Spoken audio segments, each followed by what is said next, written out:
Good morning, everyone. Today, that I introduce the class 9 chapter number system. तो हम क्या करेंगे? क्लास 9 का जो चैप्टर है नंबर सिस्टम हम वो पढ़ाना स्टार्ट करेंगे, जिसमें कि नंबर सिस्टम का पूरा रियल नंबर सिस्टम को हमको पूरी तरीके से अच्छी तरीके से डिस्क्राइब करेंगे, जिसमें हर एक चीज बार से समझेंगे, जिससे कि आगे जाने वाले हमारा पूरा नंबर सिस्टम एक ही वीडियो में पूरा क्लियर हो जाए। ओके, तो लेट्स स्टार्ट योर लेक्चर। हाँ, तो हम नंबर सिस्टम में क्या देखते हैं कि जीरो से यहाँ पॉजिटिव नंबर देखते हैं, इधर निगेटिव इंटीजर देखते हैं। ओके, तो पॉजिटिव इंटीजर कौन से आते हैं? 1 से लेके यहाँ तक, वो बाकी जीरो। चलो हम इसको अब क्या करेंगे, डिटेल में डिस्कस करेंगे। ओके, अगर हमने किसी नंबर को 1 से लेके आगे तक कंटिन्यूअसली पॉजिटिव इंटीजर की तरफ गए, अब पहले पॉजिटिव इंटीजर क्या है ये भी दिख रहा है, अब जो पढ़ा रहे हैं उस पे ध्यान दो, एक एक चीज हम बारीक ऐसे समझाएंगे आपको।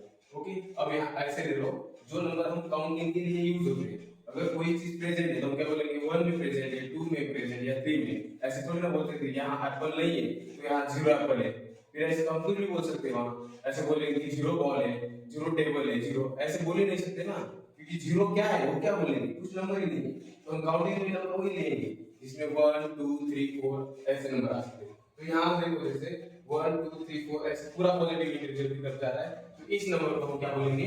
Natural number.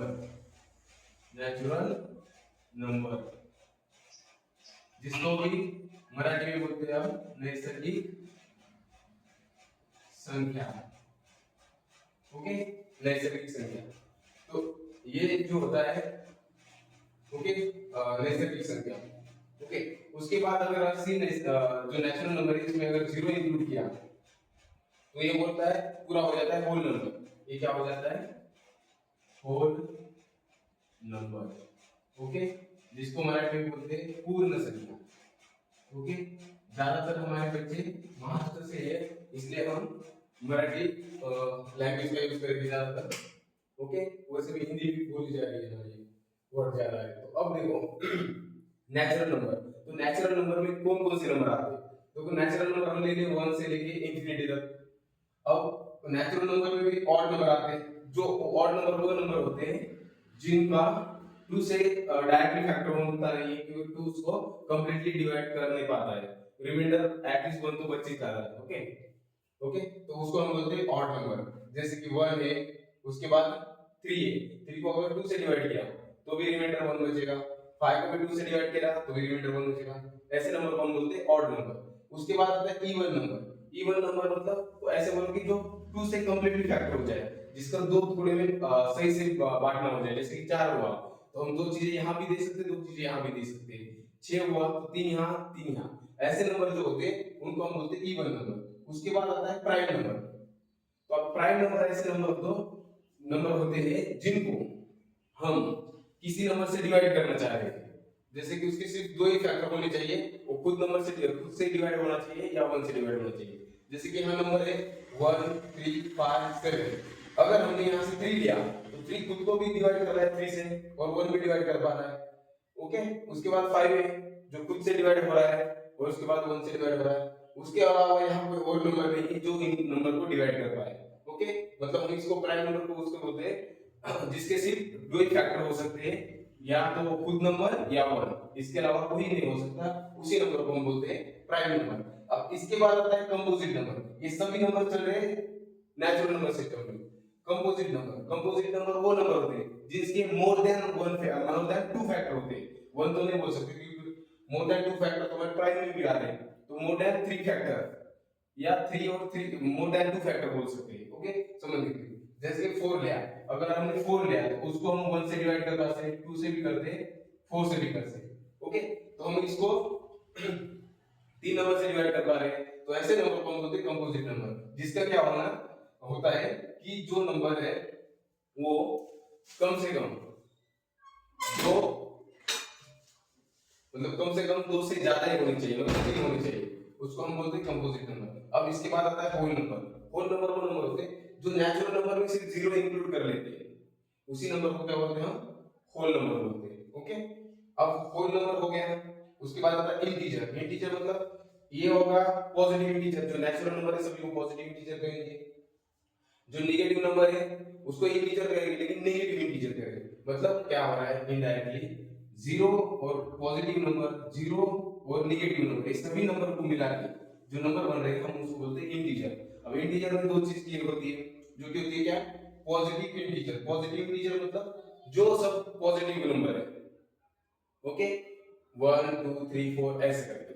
उसके बाद क्या आता है निगेटिव इंटीजर। निगेटिव इंटीजर कौन से नंबर होते हैं, -1 -2 -3 सब। उसके बाद आता है एक और number non negative. Non negative ये बहुत कम 9th क्लास में नहीं पढ़ सकते, लेकिन वर्ड आता है नॉन नेगेटिव कई जगह। तो नॉन नेगेटिव मतलब क्या है, जीरो, जिसको पॉजिटिव भी साइड नहीं है नेगेटिव भी नहीं है। उसके बाद आता है इनके बीच वाले नंबर, जैसे इनके बीच में 1/2 भी आएगा जो कि हाफ है, 1/3 भी आएगा जिसका 0.33 ऐसे आ सकता है, 0. मतलब 1/4 भी आएगा, 0.25 आएगा। ऐसे जो नंबर होते हैं उस नंबर को देखना पड़ेगा। उसके बाद ऐसे कुछ नंबर होंगे 0.3 5 7 8 ऐसे चलते रहेंगे, उसी नंबर को क्या बोले वो सबको देखना है, ओके। तो आप देखेंगे जो नंबर ऐसे फॉर्म होते हैं p/q के फॉर्म में, ओके, ऐसे नंबर को हम क्या बोलते हैं, रैशनल नंबर, ओके। तब रैशनल नंबर क्या होते हैं, रैशनल नंबर कौन से होते हैं, जो नंबर p/q के फॉर्म में होते हैं, लेकिन q जीरो नहीं होना चाहिए। q अगर q की जगह जीरो डाल दिया हमने, यहाँ लिया 2/1 तो ये तो 2 ही आ रहा है, 1/2 ले लिया तो 0.5 आ रहा है, मतलब 1/4 ले लिया 0.25 आ रहा है। लेकिन यहाँ हमारा क्या है q है, अगर 1/0 ले लिया तो जा रही है वैल्यू इंफिनिटी, मतलब नॉट डिफाइंड, बता नहीं सकते हम, क्योंकि अगर हम जीरो का टेबल लेना है और 1 को डिवाइड कर रहा है तो जीरो का किसी के साथ मल्टीप्लाई तो जीरो ही होगा, तो कोई मतलब नहीं बनेगा, ओके। इसलिए क्या करेंगे हम, जीरो को इग्नोर करेंगे, इसे नीचे वाला जो नंबर है जिसको हम, ओके, जिसको हम q लिया हुआ है वो जीरो नहीं होना चाहिए। तो हम क्या बोलेंगे, p और q both are integer, positive हो नेगेटिव हो उससे कोई लेना देना नहीं, ओके, लेकिन इंटीजर होना चाहिए, ओके। उसके बाद उसको दूसरा मल्टीप्लिकेशन में मिलाकर those number are recurring and terminating, मतलब जो नंबर हमारा, जैसे कि हमें अब पता नहीं कि क्या नंबर आ रहा है, हम ले ले 0.57 फिर आगे 57 से चल रहा है, अगर ये रिकरिंग हो रहा है, जैसे कि गाड़ी चल रही है और टायर खसते जा रहा है, ऐसे नंबर को हम क्या बोलते हैं, रैशनल नंबर। और कुछ नंबर ऐसे होते हैं टर्मिनेट हो जाए, जैसे कि 0.567 और इसके आगे कुछ वैल्यू है ही नहीं, तो ऐसे नंबर को भी हम क्या बोलेंगे, क्या बोलेंगे, इस नंबर को भी हम रैशनल नंबर बोलेंगे, ओके। तो इनके अलावा इनके अपोजिट में जो चीजें होती है, जैसे कि हम बोल सकते हैं, जैसे कि हम बोल सकते हैं इरेशनल नंबर, मतलब कैसे, जो नंबर यहाँ रुक रहे हैं या कुछ काउंटिंग में रिपीट हो रहे हैं, और कुछ नंबर है रुकने का नाम ही नहीं ले रहे, कुछ भी आ रहा है यार कंटिन्यू चलते रहेगा, और कुछ नंबर रिकरिंग भी नहीं हो रहा है, और कुछ नंबर को p/q के फॉर्म में भी नहीं लिख सकते हम। अब ये देखो p/q के फॉर्म में दिख जैसे रहा है, लेकिन ये नंबर जो है वो इंटीजर नहीं है। तो जब इंटीजर नहीं है तो हम इसको क्या बोलेंगे, इरेशनल बोलेंगे, ओके। तो वैसे नंबर जो कि क्या होता है, देखो p/q के फॉर्म में नहीं लिखा जाए, क्योंकि दो नंबर आर नॉन रिकरिंग, मतलब कोई चीज रिपीट नहीं हो रही, नॉन टर्मिनेटिंग, रुकने का नाम नहीं ले रही, ऐसे नंबर को हम क्या बोलेंगे, इरेशनल नंबर। जैसे आ गया 2 जिसका वैल्यू 1.414 और आगे कंटिन्यूअसली चलती रहेगी, e की वैल्यू है 2.17 और आगे चलती रहेगी, पाई की वैल्यू है 3.1459 और आगे कंटिन्यू चलती रहेगी। लेकिन हम कहीं जगह पाई की वैल्यू क्या लेते हैं, 22/7, लेकिन ये तो p/q की फॉर्म में, ये तो रैशनल हो गया, ये इरेशनल हो गया, फिर रैशनल और इरेशनल कैसे इक्वल हो गया, ये रॉन्ग है। लेकिन ये राइट कब तक पकड़ा जाएगा, 10th क्लास तक। क्यों, क्योंकि आपको बेसिक मैथ पढ़ाना है, क्योंकि पाई की वैल्यू आप लेके किसी का मतलब सर्कल का सर्कमफ्रेंस निकाल सकते हैं, एरिया निकाल सकते हैं, इसलिए इजी हो सकता है। लेकिन जैसे आप हायर क्लास में चले जाएंगे तो ये वैल्यू भी इनवैलिड हो जाएगी, ओके। अब हम क्या करेंगे, इसका एक ग्राफ बनाएंगे, जो कि जैसे कि सर्कल चार्ट और पाई चार्ट जैसा, सर्कल के अंदर सर्कल, सर्कल के अंदर सबसे बड़ा नंबर सिस्टम कौन सा बड़ा है ये देखने के लिए, ओके। तो वेट सम टाइम और इसको स्क्रीनशॉट निकालना है तो निकाल सकते हैं, ओके। तो हम करेंगे अभी सर्कल जैसा। सबसे छोटा नंबर जो सिस्टम है हमारे यहाँ नेचुरल नंबर है, देखिए सब पॉजिटिव इंटीजर। जैसे हमने जीरो इंक्लूड किया तो वो क्या बन गया हमारा whole number. First natural number था, जीरो इंक्लूड किया, होल नंबर बन गया। अब इसके बाद उसमें क्या हुआ, होल नंबर में हमने नेगेटिव इंटीजर इंक्लूड किया। ओके, तो ये पूरा क्या बोलेंगे, इंटीजर, जिसमें पॉजिटिव इंटीजर, नेगेटिव इंटीजर और नॉन नेगेटिव इंटीजर जो कि जीरो सब इंक्लूड है। अब ये सब चीजें किसमें आ सकती है, रैशनल नंबर में। देखो ये हमारा सर्कल है यहां से, ये देखो रैशनल नंबर। क्यों, क्योंकि ये नंबर हम सभी को p बाय q के फॉर्म में लिख सकते हैं। जैसे कि एग्जांपल दो, अब बोला -3 को p बाय q को कैसे लिख सकते हैं, अब -3 बाय 1 लिख देंगे तो -3 आ जाता है, हो गया। अब उसके अलावा अगर 0 लिखना है तो 0 बाय 1 लिख देना, कुछ भी देखो 25, 25,000, 25 लाख, 25 करोड़, तो भी 0 आएगा। ओके, इसको भी लिख सकते हैं। 2 को देखो 2 बाय 1 लिख सकते हैं या फिर 4 बाय 2 लिख सकते हैं, तो भी 2 आ रहा है। मतलब ये सब रैशनल नंबर में आ सकते हैं, क्योंकि रिकरिंग भी हो सकते हैं कुछ नंबर, और कुछ नंबर टर्मिनेटली हो रहे हैं। ओके, और इसके अपोजिट में कौन आएगा, इरेशनल नंबर। अब इरेशनल नंबर ऐसे नंबर होते हैं जो कि p बाय q के फॉर्म में नहीं लिखे जा सकते, उसे हम बोलते हैं इरेशनल नंबर, जो कि रिकरिंग भी नहीं होती है, नॉन टर्मिनेटिंग होती है, ऐसे चलते रहते हैं। अब कभी कभी डाउट आता है कि ये ऐसे नंबर कितने हो सकते हैं नंबर लाइन में, तो ऐसे नंबर अगर 0 से लेकर 1 तक देखेंगे तो ऐसे बहुत सारे नंबर आएंगे, तो हम उसको सीधा क्या बोलेंगे, इंफिनिटी भी बोल सकते हैं, लेकिन इंफिनिटी आगे जाके बोलते काउंटेबल।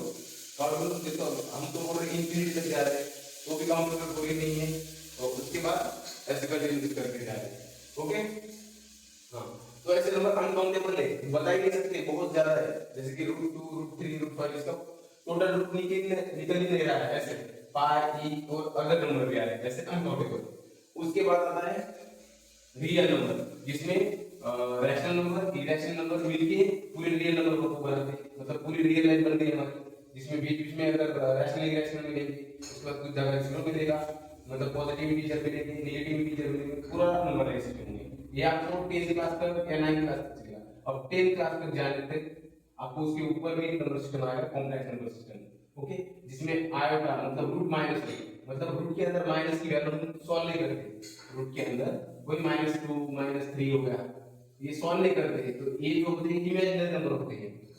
ओके, इमेजिनरी नंबर उसको हम बोलते हैं कॉम्प्लेक्स नंबर सिस्टम, जिसमें real number plus complex, real number plus imaginary number दोनों प्लस हो जाए, जैसे कि x प्लस i y। यहाँ क्या होता है, ये भी रियल है, ये भी रियल है, और ये आयोटा क्या है, इमेजिनरी। जो रियल प्लस इमेजिनरी बन जाए तो उसको हम कॉम्प्लेक्स बोलेंगे। कॉम्प्लेक्स में आ आता है, ओमेगा आता है, ओमेगा स्क्वायर आता है, या आगे जाके पढ़ेंगे।